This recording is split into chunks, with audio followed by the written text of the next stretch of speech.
Howdy, people. So I was just watching Gavin Newsom's podcast with Charlie Kirk, and Charlie Kirk is basically a right wing propagandist. Um, I can give one quick example of that. I don't know if I need to. Some young liberal kid goes to one of his events just a couple days ago at some college and says, "Charlie Kirk, you've been saying that Elon's little, weird salute, as the media likes to call it, uh, wasn't a Nazi salute. So, given that, would you like to do that salute now to show that you think that it's fine and that it?" And then Charlie Kirk says, "Yeah, sure, I'll do it." And he proceeds to put his hand to his heart, and then sort of put his arm out with his hand, cupped like this, as opposed to what Elon actually did, which was, you know. And then Charlie goes, "No, no, I'm doing it. Look, see, I'm giving my heart to the crowd." And it's just like, this guy is a total fucking liar, and he'll lie to your face about, anything, the most basic bullshit that you can see with your own eyes. These people don't care, um, at all, honestly. So just he's a propagandist, and Gavin Newsom has started a podcast. Uh, Gavin Newsom, I don't know if I need to explain this. Gavin Newsom is governor of California. Um, he started a podcast. He's clearly trying to have conversations. First guy he has on is Charlie Kirk, who's this explicit propagandist, and Gavin, he kind of lets Charlie Kirk.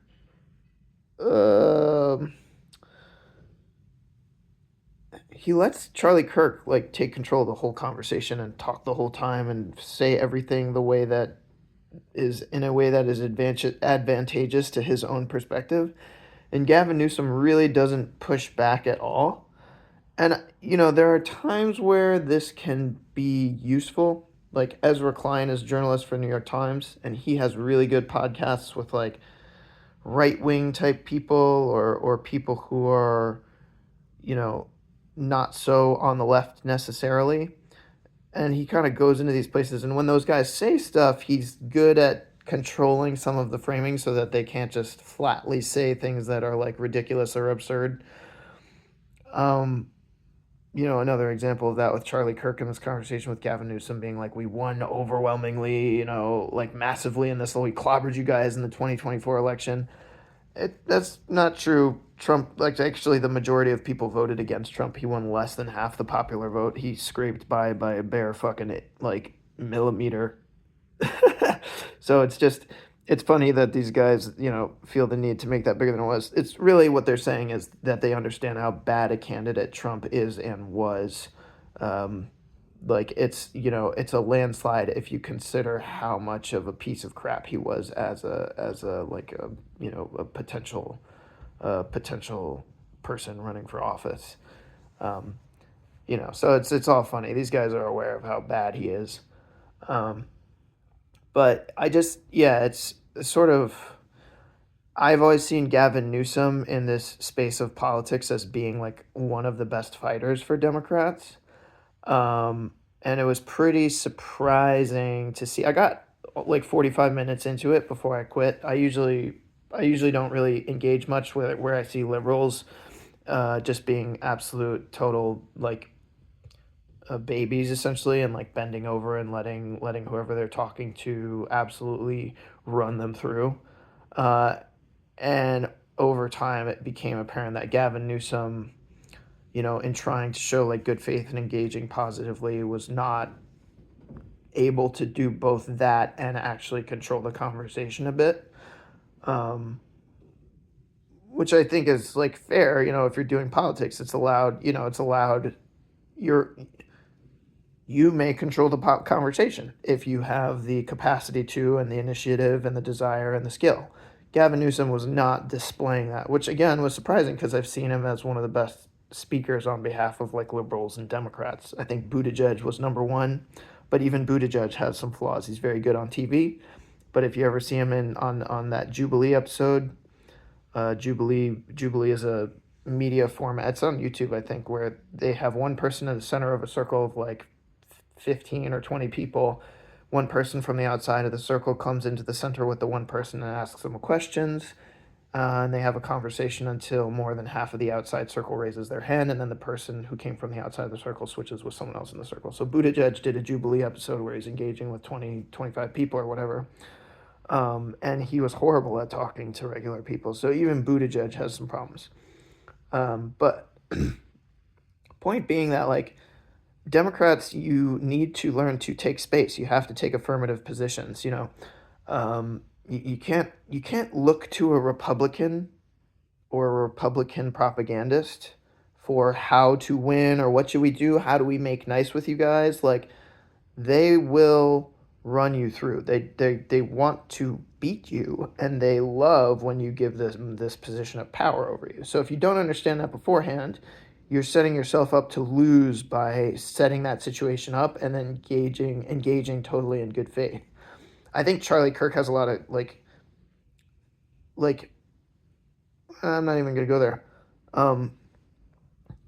It just should be about you. If you're gonna set up a situation where you're talking to a Republican or a Republican propagandist, you should be seizing control. Look to Jon Stewart on Crossfire for what that looks like in the good version. You're taking control of the conversation. You're the funny one. You're comfortable. You're easy, and you're just exposing these people for how they operate, like who they are. I think that one of the turning points in the conversation, they get to trans issues, and Charlie Kirk is like, Gavin Newsom, you're governor of California, but you've got, a high level high school athlete competing in you've got what Charlie Kirk says is, I don't even care what, I'm not going to, excuse me, I'm not going to do that. Charlie Kirk basically, what is it? There's a trans woman participating in the women's long jump in California right now.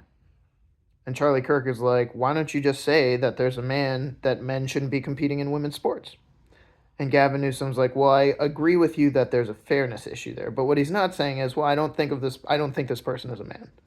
And, my opinions on this, you can go look in my my video called, what is a woman, a liberal's perspective, and how Democrats should be talking about trans people.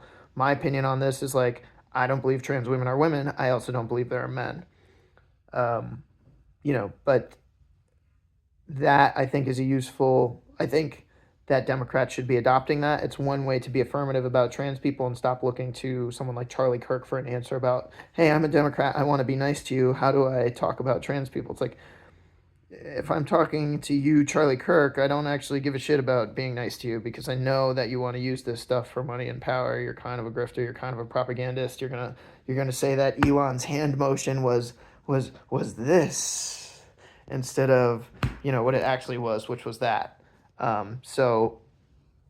Gavin Newsom, you should be doing a little better too, man. I mean, you gotta wake up on this stuff. You can't just let these people control the conversation.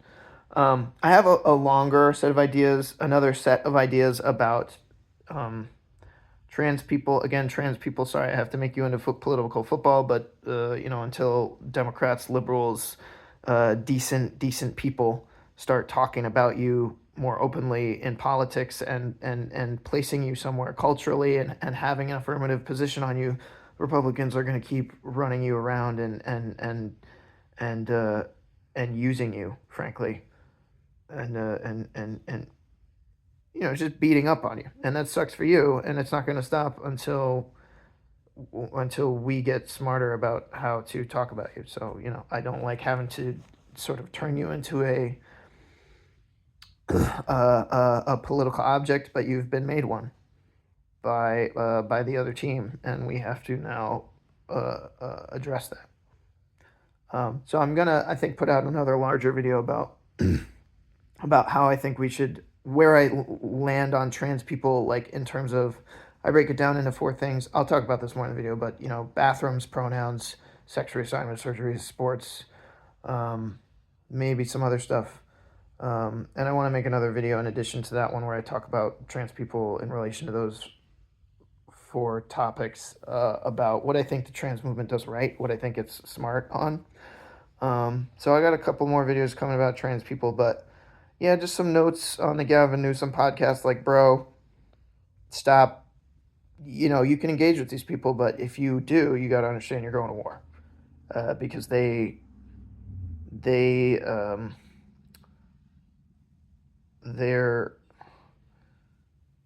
they are not playing around, and they're going to use you. They're going to use your attention, and they're going to turn it against you unless you're prepared and you know what you're saying. We already know. I hope we already know that. Like, well, I'm not going to go there right now. I'll maybe talk about it in another video. But like, you didn't find out that much from that conversation, I don't think. You let Charlie Kirk run around and say a bunch of things, but you're not you're not containing him or putting up any friction in any way, and that's really bad. If you're going to talk to those people, you got to be ready to fight. So just some thoughts, some responses on this. I'll link it in the description, and you can maybe watch it yourself. I don't recommend it. I don't advise it. Honestly, it's not that good. Uh, yeah, so we'll see. We need some smart Democrat communicators out there, and I hope to be one, and I hope that more are emerging. See ya.